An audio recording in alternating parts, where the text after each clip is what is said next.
Nakakapagligtas nga ba ang bautismo sa tubig? Straight to the point ko na kayong sasagutin, hindi po.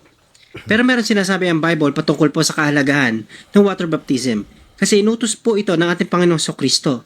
Ito po yung huling bilin niya bago po siya umakyat sa langit. Dahil sa katotohanan ng ipinapangaral ng Santa Iglesia Katolika na hindi maitanggi ng mga protestante sa lungatang aral at bahayag ng mga pastor. Ilalatad.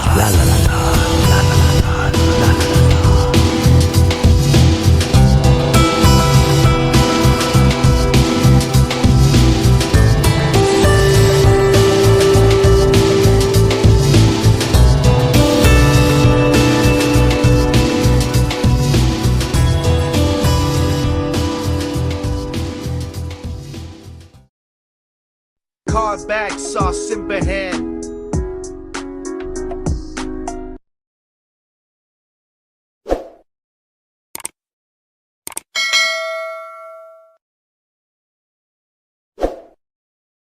Sa gabi na ito na kung saan isa pong pastor nagpapahayag na ang water baptism daw ay hindi makakapagligtas. Pakinggan muna natin ang kaniyang video, mga kapatid.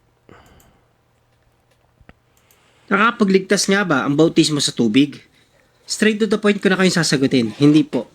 Pero meron sinasabi ang Bible patungkol po sa kahalagahan ng water baptism kasi inutos po ito ng ating Panginoong Kristo. Ito po yung huling bilin niya bago po siya umakyat sa langit at hindi na siya nakita ng mga alagad. Basahin po natin yung Matthew chapter 28 verse 19. Kaya puntahan nyo ang lahat ng mga lahi, gawin silang mga tagsunod ko, bautismuhan nyo sila sa pangalan ng Ama at ng Anak at ng Banal na Espiritu. Again, inuulit ko po, hindi nakakapagligtas ang bautismo sa tubig. Pero may kahalagahan po yan bilang isang mananampalataya. Biblical po yan at ginagawa po natin yan kasi yan ay utos ng Panginoon. Alright, so doon muna natin ang una pong pahayag niya. Sasagutin daw niya ng direkta na ang water baptism ay hindi po nakakapagligtas. Pero meron lang itong kahalagahan bilang isang mananampalataya dahil ito daw po ay utos ng Panginoon. Ginamit po niya ang Matthew 28:19. So dito po sa pahayag po na ito, mga kapatid, malinaw na nagkontrahan ang kaniyang pahayag. Tandaan po natin sa filosofiya, mayroong kasabihan na argumentum contra factum non valid, no? That an argument which is contrary to the fact cannot be accepted. Na hindi po pwedeng tanggapin ang isang argumento na nakukontrahan or kumukontra sa katotohanan. No? Kasi kung i-evaluate natin ang kanyang sinabi, mga kapatid, hindi nakakapagligtas ang water baptism. Pero mahalaga ito dahil ito ay utos ng Panginoon.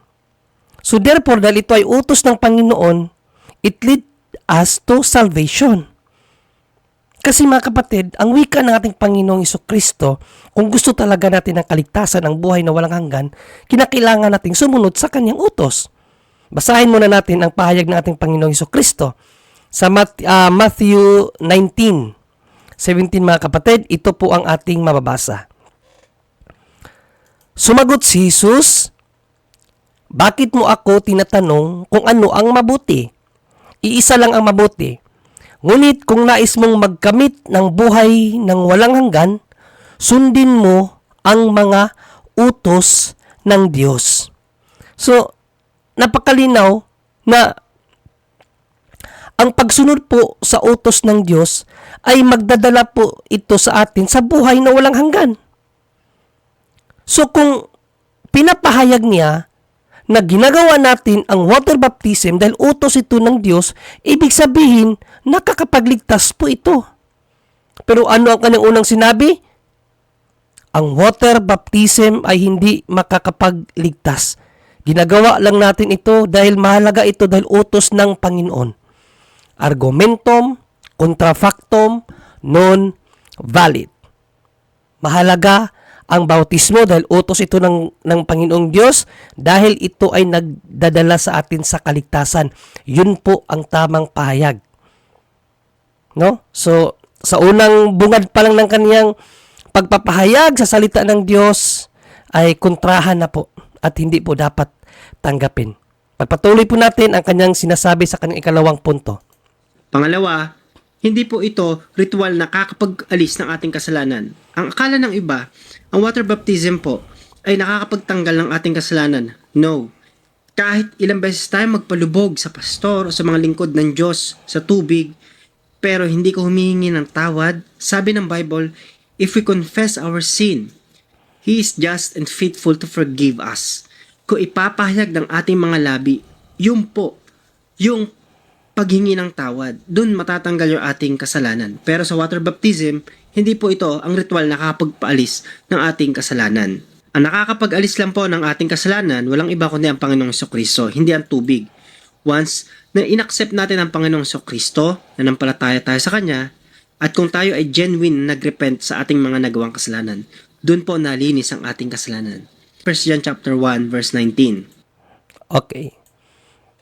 So sa kanyang second point mga kapatid, no, kung hindi po tayo maingat sa pakikinig sa sinasabi ng ating katunggali, maaari po talaga tayong maguyo or sa isang preacher, no, sa isang pastor na nagpapahayag.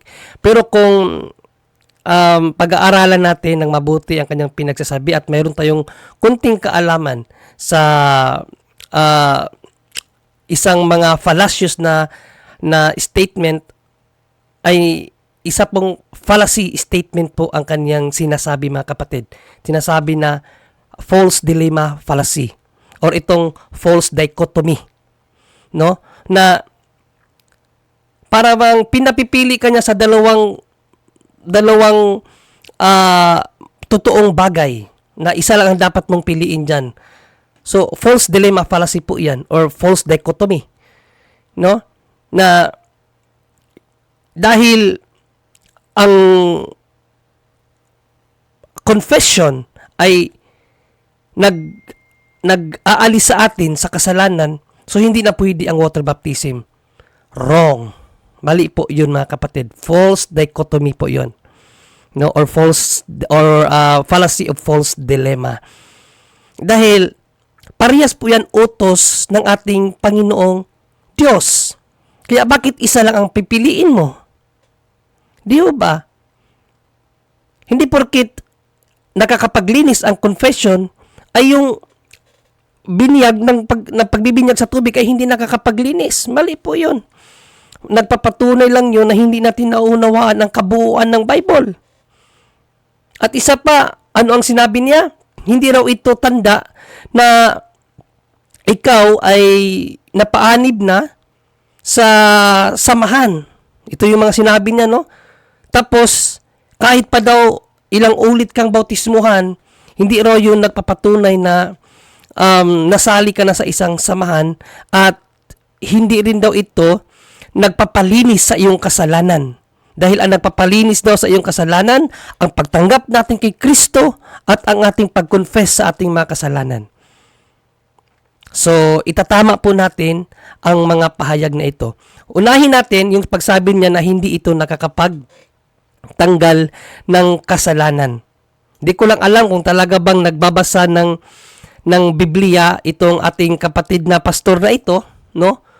Kung bakit di niya nababasa yung mga nababasa natin sa Bible na very literal, very explicit, pero bakit di nila nababasa? No? Patuloy nilang sinasabi na ang tubig ay hindi nakakapagligtas, ang tubig ng bautismo ay hindi nakakapaglinis ng katawan. Gayong yun naman ay sinabi sa Bible. Yun po ang nakakapagtaka. Dito natin makita kung paano talaga tinabunan ng demonyo ang kanilang mga mata sa pakpak ng demonyo para hindi nila makita ang katotohanan, mga kapatid. So basahin natin ang 1 Peter 3:18-21 kung paano ipinangaral ni Apostol na Pedro na ang water baptism po ay naglilinis po yan sa ating mga kasalanan, mga kapatid. Bagkus ginamit ng Diyos ang tubig panglinis sa kasalanan ng buong mundo. Kung maalala nyo, sa panahon ni Noe, di ba, ang mundo ay puno na ng kasamaan? Ano ang ginamit ng Diyos para linisin ang mundo? Tubig. Winash out niya ang kasamaan sa pamamagitan ng tubig. Kaya nga, 8 katao lamang ang naligtas doon. Basahin natin, no? 1 Peter 3:18-21, mga kapatid, para malaman nyo ang katotohanan ito. Sapagkat si Kristo na walang kasalanan ay namatay ng minsan para sa inyo na mga makasalanan upang iharap kayo sa Diyos. Siya'y pinatay sa laman at muling binuhay sa Espiritu. Sa kalagayang ito, nagpunta siya at nangaral sa mga espiritu na kabilanggo. Sila ang mga espiritong ayaw sumunod noong matiyagang naghihintay ang Diyos ng panahon ni Noe, habang ginagawa nito ang daong. Doon ay iilang tao, 8 lamang ang nakaligtas sa tubig. So ito yung panahon na nilipol ng Diyos ang mundo dahil sa kasamaan, sa pamamagitan ng tubig. Nilinis niya ang mundo sa pamamagitan ng tubig sa kasalanan ng tao, mga kapatid. Tubig ang ginamit ng Diyos. 21. Ang tubig, ano daw? Ang tubig with definite article, ang subject dito tubig, ang definite article, tubig, ang subject. Ano ba ang tubig? Larawan ng bautismong nagliligtas sa inyo ngayon. Ang tubig, larawan ng bautismong nagliligtas sa atin. Paanong hindi nakakapagligtas ang water baptism? Patuloy pa. Hindi nito nililinis ang dumi ng katawan. Ano ang nililinis ito? Ito'y pangako sa Diyos buhat sa isang malinis na budhi. Iniligtas kayo ng bautismo, of course, tubig yan, sa pamamagitan ng muling pagkabuhay ni Jesucristo. Nabasa kaya ng pastor na ito ang pahayag ni San Pedro? Na ang tubig ay larawan ng bautismong nagliligtas? At hindi lang ito basta nagliligtas, ito ay kaparaanan ng paglilinis. Una-unang nililinis ng tubig ang mundo. Ngayon, ang budhi. Sa panahon ng mga Kristiyano, budhi. Mga kapatid. No, kaya nga nakakapagtaka. Bakit kaya hindi nila mabasa yung mga explicit na pahayag ng mga tinawag ng Diyos para magpahayag sa kanyang salita, ang mga apostoles? Nakakapagtaka, hindi ho ba? Kasi mababasa naman dyan, bakit hindi nila ipinapangaral ano yung nakasulat?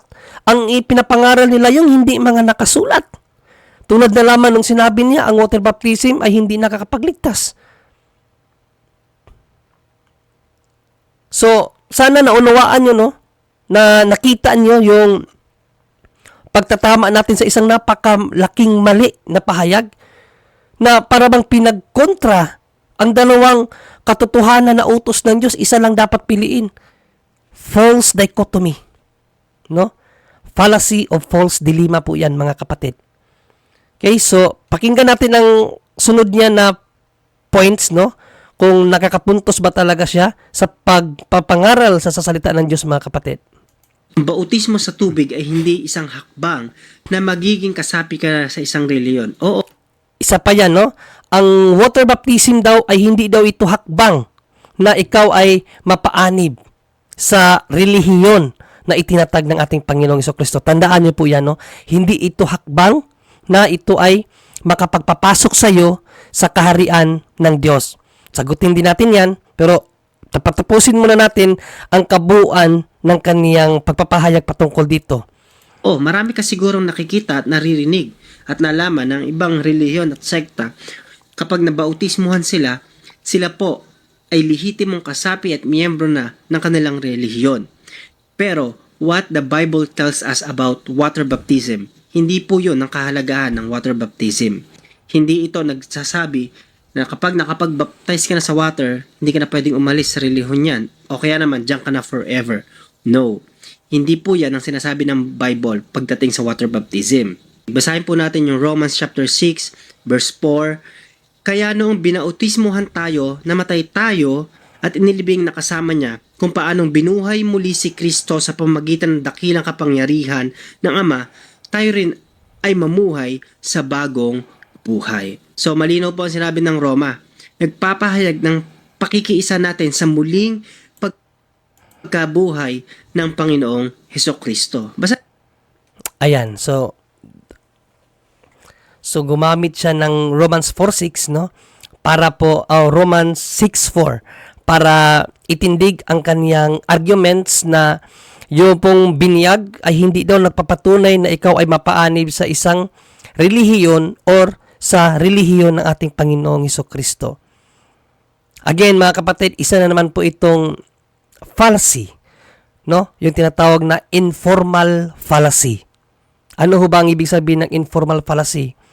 Quoting text out of context. Yan po ang informal fallacy, mga kapatid. Ginamit niya ang Romans 6:4 sa isang pahayag na hindi naman sinabi mismo doon sa Romans 6:4. Ano ang premise niya? Ang bautismo sa tubig ay hindi nangangahulugan na mapapaanib ka na sa isang relihiyon. And then binasa niya ang Romans 6:4. Basahin nga natin ang Romans 6:4 kung may nabanggit ba doon na ang water baptism ay hindi makakapasok sa iyo sa isang relihiyon. Basahin natin Romans 6:4, no? Kung tama ba ang kaniyang paggamit sa nasabing talata, mga kapatid. Sa makatuwid, tayo'y namatay at nailibing na kasama niya sa pamamagitan ng bautismo, upang kung paanong binuhay muli si Kristo sa pamamagitan ng dakilang kapangyarihan ng Ama, tayo rin ay magkaroon ng panibagong buhay. I don't know kung ano ang point niya dito. Hindi naman sinabi na ang bautismo ay hindi makakapagpapasok sa iyo sa kaharian o sa relihiyon ng ating Panginoong Hesukristo. Wala pong sinabi doon. Kaya nga po, fallacy of informal or informal fallacy po ang tawag doon, mga kapatid. No? Quoting text out of context. Well, sagutin natin ang issue po na nire-raise ng ating pong kaibayo sa pananampalataya ng isang pastor. No? Ang water baptism ba or ang bautismo ba hindi ba nakakapagpapasok sa iyo sa relihiyon na itinatag nating Panginoong Hesukristo? No, hindi po, mga kapatid. No?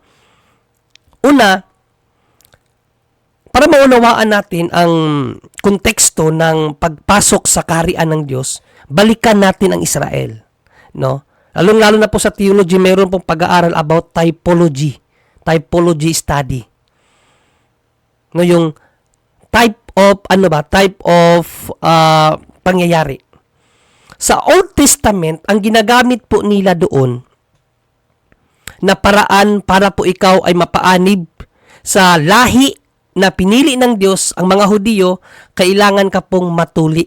No, ang lahat ng mga lalaki, tutuliin po yan para po mapaanib sa lahi na pinili ng Diyos o yung tinatawag nating bayan ng Diyos, ang mga Israel. At tutuliin sila, lahat ng mga lalaki, 8 days after nang ito ay ipanganak. 8 days, ganun po kaaga ang pagtutuli sa mga lalaki para mapabilang sa kaharian ng Diyos o sa bayan ng Diyos na kanyang tinawag ang Israel. Kaya basahin po natin Genesis 17, 9 to 11, 14 para makita po ninyo, no, kung ano ang pamamaraan ng Diyos para makapasok ang isang tao sa kanyang bayan. Ito po ang ating mababasa. Sinabi pa ng Diyos kay Abraham, ikaw at ang lahat ng susunod mong salinlahi ay dapat maging tapat sa ating kasunduan. So may kasunduan ang Diyos at si Abraham at sa lahi ni Abraham. Ano kasunduan yon? Ganito ang inyong gagawin. Lahat ng lalaki sa inyo ay tutuliin. Para saan itong pagtutuli? At yan ang magiging palatandaan ng ating tipan. Ang pagtutuli, palatandaan ng tipan ng Diyos at ng bayang Israel. Lahat ng lalaki na isilang sa inyong lahi ay tutuloyin pagsapit ng ikawalong araw. So, batang-bata pa mga kapatid. Tandaan nyo yan. 8 days old pa lang ang isang lalaki kinakailangan ng tuliin para masali sa lahi ni Abraham. Kasama rito ang mga aliping isinilang sa inyong sambahayan. Gayon din, ang mga aliping binili sa dayuhan. Idirekta natin sa 14. Ang sino mang lalaking hindi tuli ay ititiwalag. Okay, napakalinaw. Ang hindi tuli, ititiwalag sa iyong lahi sapagkat hindi siya tumupad sa ating kasunduan. So, naging ano po ng Diyos yan sa bayang Israel, mga kapatid, ang pagtutuli. Naging tipan yan para mapabilang sa lahi na kanyang pinili.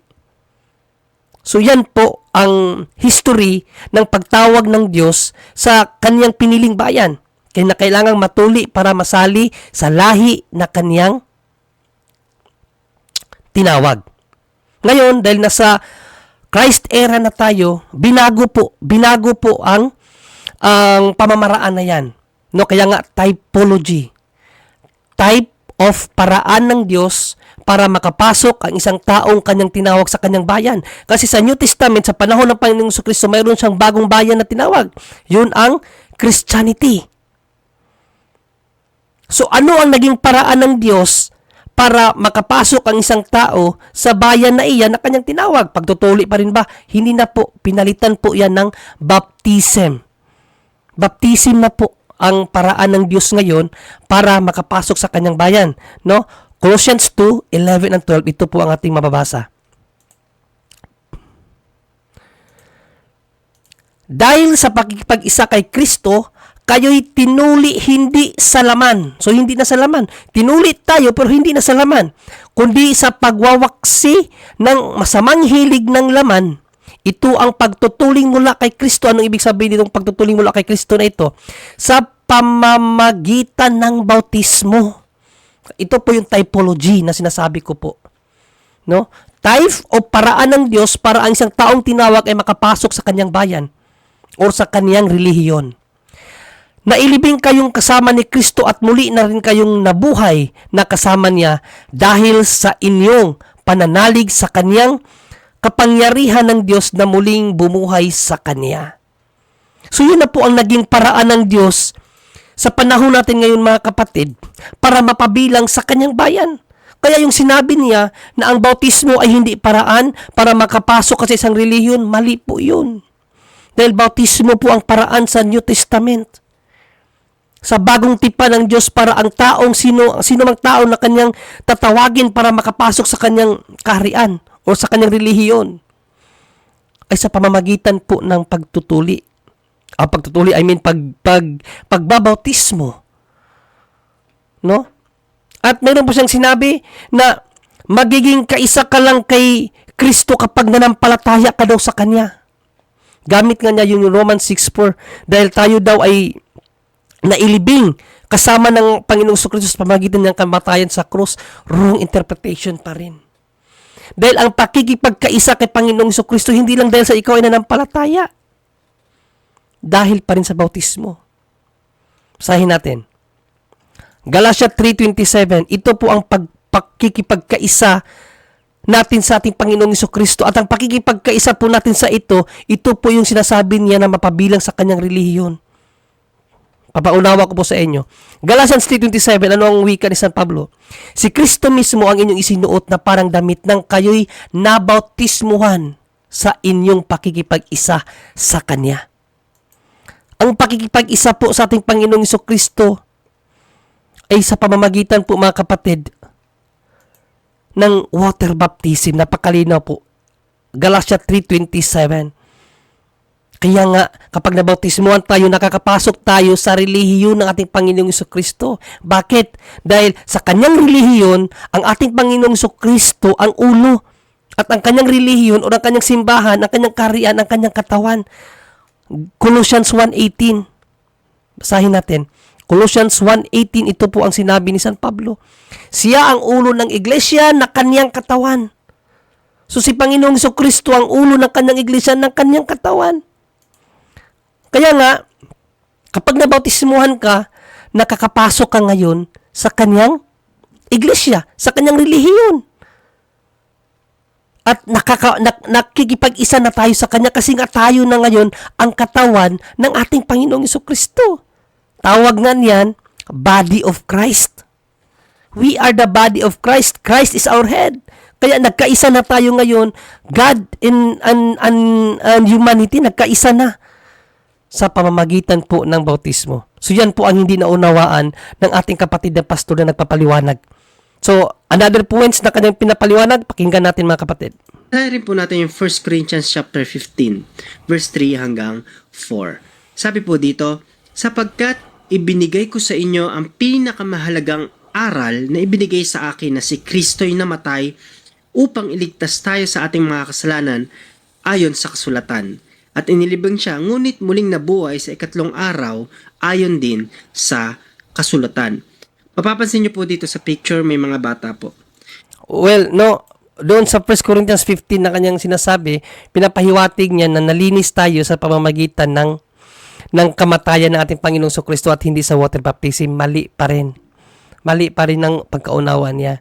Dahil wika ni San Pablo, tayo po ay iniligtas, no? Nilinis tayo sa pamamagitan po ng Espiritu Santo sa bautismo. Titus 3:5 and John 3:5 mga kapatid, basahin natin Titus 3:5. Hindi talaga nila naunawaan ang buong kasulatan. Ito sabi ni San Pablo kay Tito, iniligtas niya tayo.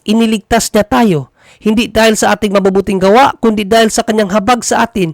Tayo'y iniligtas niya sa pamamagitan ng Espiritu Santo na naghugas sa atin upang tayo ipanganak na muli at magkaroon ng bagong buhay. Napakalinaw dito, no? Tayo'y iniligtas sa pamamagitan ng Espiritu Santo na naghugas sa atin upang tayo ipanganak na muli. Anong ibig sabihin niyan? Bautismo, no? John 3:5. Sagot naman ni Jesus, tandaan mo ang sinasabi kong ito, malibang ang isang tao ay ipanganak sa pamamagitan ng tubig at ang Espiritu, hindi siya makakapasok sa kaharian ng Diyos. Ang pakalinaw po, no? Palagi ko talagang tinatanong, bakit hindi nila nababasa ang mga nababasa natin na explicit naman ipinapahayag ng banal na kasulatan. So dito natin makikita na marami talagang nagbabasa ng kasulatan na out of context ang paggagamit. No, yung sinasabi ko ganina, informal fallacy. Quoting text out of context mga kapatid. So ipagpatuloy natin ang kanyang pang-apat na ba to? Panglima niya na arguments about sa water baptism. Pero wastong gulang na po yan. Nakakaalam na ng tama at mali. Kasi hindi po binabautismuhan ang baby or yung mga bagong silang pa lang po. Namulat po tayo sa pagbabautismo sa mga baby dahil yun ay naging kaugalian o relihiyon. Pero hindi po yan yung sinabi ng Bible. Sa Bible po, wala kayong makikita na binautismuhan na bata. Dinedicate po. Si Jesus Christ, dinedicate. Nung siya po ay baby pa lang. Si Samuel, dinedicate po siya. Nung siya po ay baby pa lang. Pero sila ay binautismuhan katulad ng Panginoong Jesucristo nung siya ay nasa wastong gulang na. The word na bautismo, ang ibig sabihin po niya. So doon muna, no? Bigyan din natin yun ng linaw na wala daw binautismuhan sa banal na kasulatan na mga bata. No, wala daw binautismuhan. Kaya nagpakita nga siya ng ng picture na mga malalaki na yung binautismuhan. Another fallacy statement po yun mga kapatid. Fallacy of silence. No? Fallacy of silence po yun. Di porkit di sinabi ay hindi na totoo. Hindi na nangyari. No? Hindi po yun tamang argumento. Fallacy of silence tawag doon, no? At fallacy of non sequitur, it does not follow. Kasi kung gagamitin kong argumentong iyan, wala rin siyang mababasa na hindi binautismuhan ang mga bata sa Biblia. Walang ganun na pahayag. No? Tawag po dyan again, fallacy of silence. Mga kapatid, sa pagbabasa ng banal na kasulatan o sa pag-aaral, mayroon pong dalawang paraan ang dapat nating gamitin. Explicit and implicit. Yung explicit, yun yung mga binabasa natin na talagang hayag na sinabi. Tulad nun, sinabi ni Apostol na Pedro na ang tubig ay larawan ng bautismo na nagliligtas. Explicit po yun. Pero baliktad sa kanya. Sa kanya, ang tubig ay hindi ang bautismo sa tubig ay hindi nakakapagligtas. So, baliktad ang sa kanya, yung literal na nababasa natin, hindi niya nababasa. So, yan po ang isa, no, explicit way. Yung talagang nabasa, yun ang dapat ating sundin. At meron pang pangalawa, ang implicit way. Yung naunawaan natin ang sinasabi. Hindi sa litra, kundi sa kanyang pagpapahiwatig, no? Matthew 24:15, sabi ni Panginoong Jesucristo, ayon sa sulat ni Propeta Daniel, ang nagbabasa ay umunawa. Hindi po basa lang na walang unawa. Hindi po yung biblical principle. Ngayon, puntahan natin ang kanyang argumento na dahil daw walang nababasa na ang bata ay bininyagan, walang nangyaring pagbibinyag ng mga bata sa Bible, no? Fallacy of silence po 'yan. Pero patutunayan natin na maaaring nagkaroon ng pagbibinyag sa mga bata, hindi lang sa malalaki, mga kapatid. No, unahin natin itong Colossians Matthew 28:19, no? Matthew 28:19. Kasi ang kaniyang ginamit na larawan kanina ay ang picture sa mga malalaki, no? Well, tama po 'yun, walang problema doon. Pero hindi po doon lang. No, actually, unahin na lang natin yung talata na para sa mga malalaki talaga. Mark 16:15-16 talaga po 'yan, no? Ito po kasi ang sinabi ng ating Panginoong Jesucristo. At sinabi ni Jesus sa kanila, humayo kayo sa buong mundo at ipangaral ang magandang balita sa lahat ng tao. Ang sino mang sumampalataya at mabautismuhan ay maliligtas. So dito po, ang talata po na ito tumutukoy po sa mga malalaki, adult baptism. Bakit? Ang sino mang sumampalataya, so una, pasasampalatayaan mo na, at mabautismuhan ay maliligtas. So una ang pagsasampalataya bago ang bautismo para maligtas. So ginagawa din ng Katolik po 'yan, mga kapatid. No, ang tawag na natin diyan sa Katolik is catechumen. No, yung mga gustong magkatoliko, kinakatikais po 'yun bago bautismuhan. Kinakailangan tanggapin mo na lang pananampalataya ng Catholic faith bago sila bautismuhan. Ang tawag po doon catechumen. Yun po ang talata sa mga malalaki.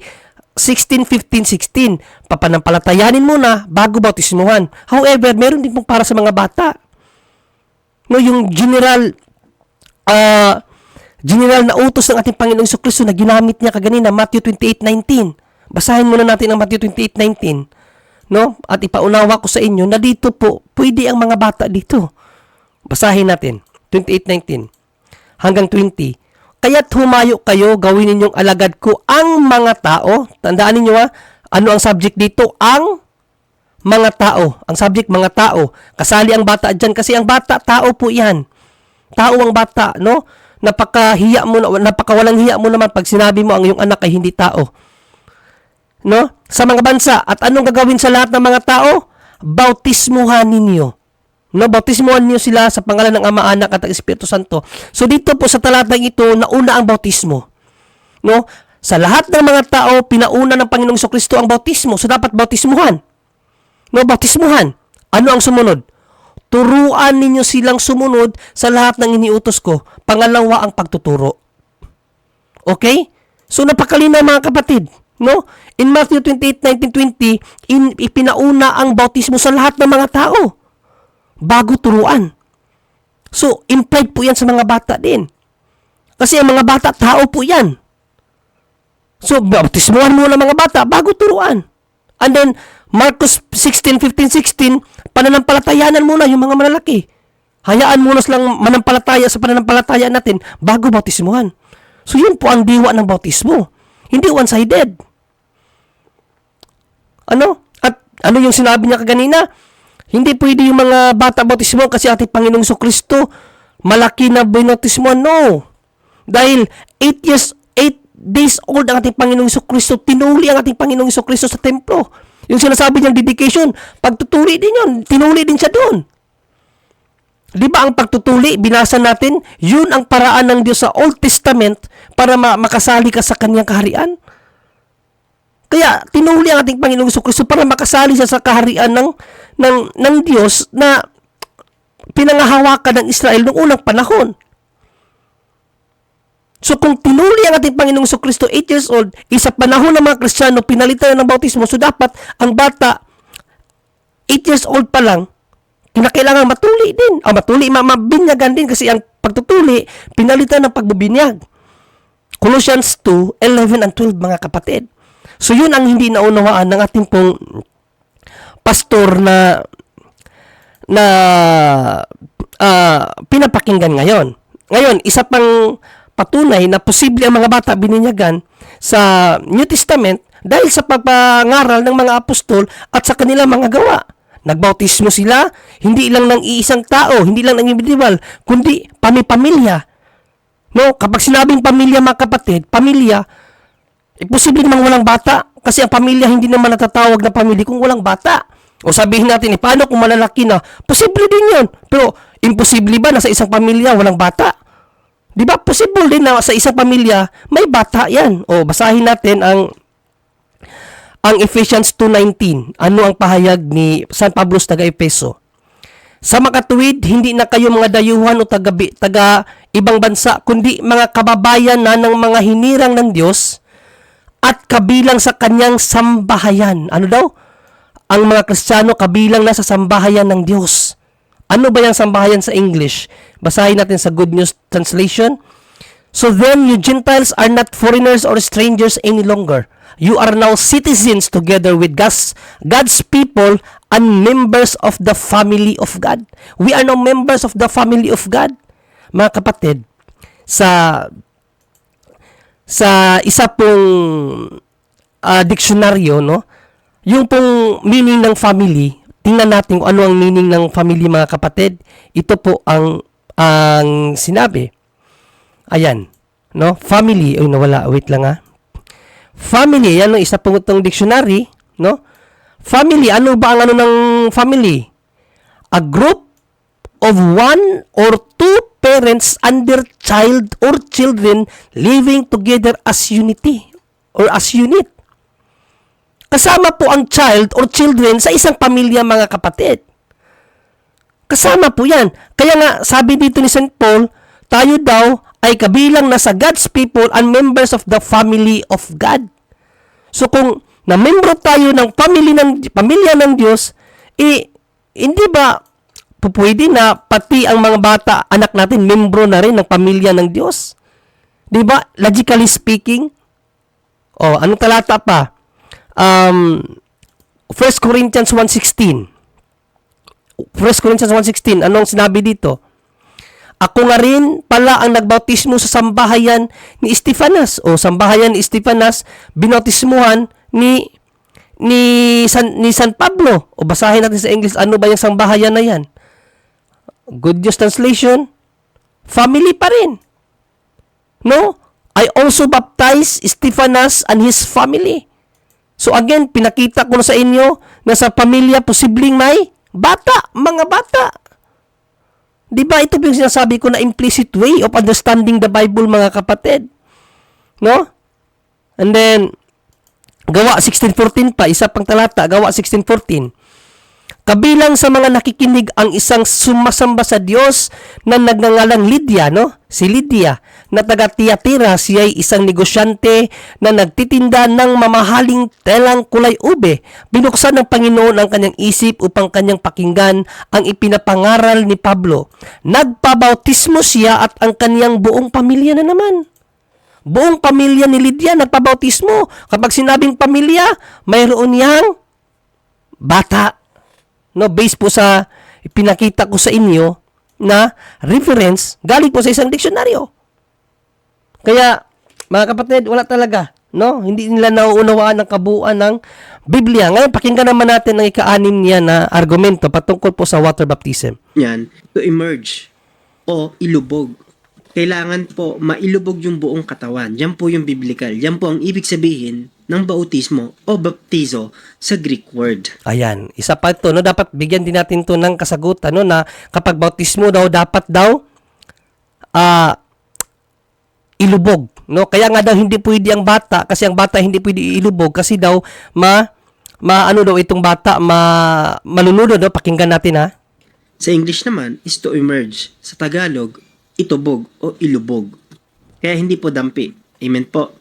At hindi rin wisik, kundi ilubog. Kaya ang bata, hindi nilulubog kasi kung sanggol pa lang, hindi pa po niya kayang magpigil ng hininga sa ilalim ng tubig. Okay? So, hindi pwede ang wisik, dapat talaga lubog kasi immerse daw. No? Ang immerse daw, kinakailangan ilubog, hindi pwede yung wisik. Kaya ang bata hindi pwedeng ilubog kasi hindi pa marunong huminga sa ilalim ng tubig. So, bibigyan natin ng linaw yan. Ang immersion muna. Sa isa pong Concise Dictionary of Theology, meron ako dito, Concise Dictionary of Theology, mga kapatid, no? Tiningnan ko kung ano talaga ang kahulugan ng salitang baptism. So, sa immersion siya focus, no? Actually, ang baptism tatlong forma po, may aspersion, no? Ang aspersion po, ito po ay ang sprinkling, no, yung sinasabing wisik. Sabi niya, hindi raw pwede ang wisik. No, pero sa theology po, mayroon pong wisik sa bautismo. No, and then immersion, ang isa submersion, yung talagang ilulubog. Pero dito tayo sa immersion na inaano niya. Kasi sa kanyang immersion, ilulubog lang. Ilulubog lang ang kaniyang definition sa immersion. Hindi po. Dahil sa theology, ang immersion, dalawa po ang kahulugan. Basahin natin. A way of baptizing, once popular but now found only among East and West Syrians, which consist in pouring water 3 times on candidates when they are already in the water or are going down into it. So, dalawang pamamaraan pala ang immersion. No? Either nasa tubig ka na, pero hindi ka na nalubog, pwede ka nang bautismuhan doon, nasa tubig ka na, or ano ka talaga sa ilalim ng tubig, going down into it. So, yan po ang kahulugan ng immersion. No? Ang immersion, hindi po basta ka nalang ilubog. No. Kahit pa nasa tubig ka, kahit tagatuhod lang yung tubig, immersion pa rin yan. Kahit hindi ka na ilulubog. Kahit pa nasa paanan mo lang yung tubig, immersion pa rin yan. As long as nasa tubig ka na raw, immersion pa rin at pwede ka ng bautismuhan 3 times ng tubig na igaganon. According po sa binasa nating theological dictionary na aklat. So yun po ang hindi naunawaan ng ating kapatid. No? Hindi daw pwede ang wisik. Sure ba siya na hindi pwede ang wisik? Wala ba niyang talata sa Bible? O basahin natin. Kung wala bang wisik na pagbibinyag sa Bible? Hebrews 10:22, mga kapatid. Basahin natin. Hebrews 10:22. Tayo'y magsilapit na may tapat na puso sa lubos na pananampalataya na ang ating mga puso na winisikan mula sa isang masamang budhi at mahugasan ang ating katawan ng dalisay na tubig. O may pagwiwisik naman pala eh. Kahit wisik lang, nahugasan pa rin sa dalisay na tubig na ating katawan, wisik lang ang ginamit. O sa English niyan, KJV. Ano ba yung KJV? Sprinkling. Let us draw near with a true heart in full assurance of faith, having our hearts sprinkled from an evil conscience and our bodies washed with pure water. Wash, past tense pa ang ginamit. Sprinkled from an evil conscience and our bodies washed with pure water. Mayroon eh. May pagwiwisik ng tubig para malinisan tayo sa ating maitim na budhi. Pero baka sabihin nila, sinabi bang bautismo doon? Sinabi lang naman doon wiwisik ka ng tubig, hindi naman sinabing bautismo. O basahin natin ang wika ng mga scholar. Ano ba ang ibig sabihin ng 10:22? Hindi ba yun pumapatungkol sa bautismo? Basahin natin. Ayan. Ito, Hebrews 10:22. Ito po ang ng scholar, no? Sprinkled from an evil conscience that is freed by means of the sprinkling from a conscience defiled by guilt. In the last words, there is a clear allusion of baptism.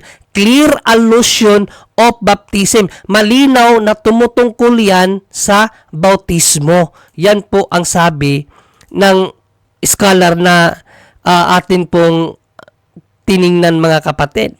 No? klaro yun na pumapatungkol sa baptismo ang Hebrews 10:22. Kaya nga may sprinkled pa rin. Again, ang akin pong katanungan para po sa atin pong mga kapatiran ng mga protestante, bakit hindi nila nababasa yung mga explicit na pahayag ng mga apostol patungkol sa katotohanan? Specifically sa bautismo, kasi bautismo ang topic natin ngayon, water baptism. Biblical naman. Bakit hindi nila mabasa yung ating mga nababasa? Ganun na ba talaga sila tawag dito, ang tawag dyan, yung ano ba tawag dyan, yung kadelikado pagdating sa kamay ng demonyo? Ganun sila kadali mataptapan ba yung mata nila, no? Ba't hindi nila nababasa naman natin yung mga pahayag ng apostol, bakit sila hindi? No? Kaya mga kapatid, hanggang dito na lang, no? Kasi 10:30 na. So hanggang dito na lang at sana marami kayong natutunan. Tandaan niyo po palagi mga kapatid na ang trabaho po natin ay ang pagpapahayag ng katotohanan, no? Hindi po natin trabaho na awayin ang mga hindi Katoliko, no? Panalangin din po natin sila na sana maabot din nila or makamtan din nila yung kaliwanagan na nasa atin ngayon. Dahil kawawa din po ang ating mga kapatiran na ito. Biktima lamang po sila ng mapanlinlang na demonyo.